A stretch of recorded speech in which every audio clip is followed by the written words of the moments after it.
দুবছর পর বোলপুরের নিজের বাড়িতে মেয়ে সুকন্যাকে নিয়ে ফিরলেন অনুব্রত মণ্ডল জামিন পেয়েছেন। এই খবর বীরভূমে আসতেই পাল্টে গেছে বীরভূমের রাজনীতির সমীকরণ, পাল্টে গেছে অনেক ছবি।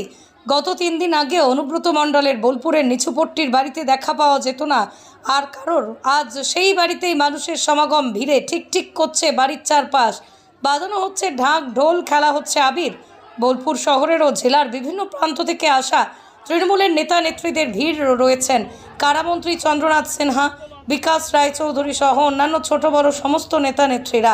বিলি করা হচ্ছে বাড়ির সামনে নকুলদানা, খুশির আমেজ বোলপুর জুড়ে।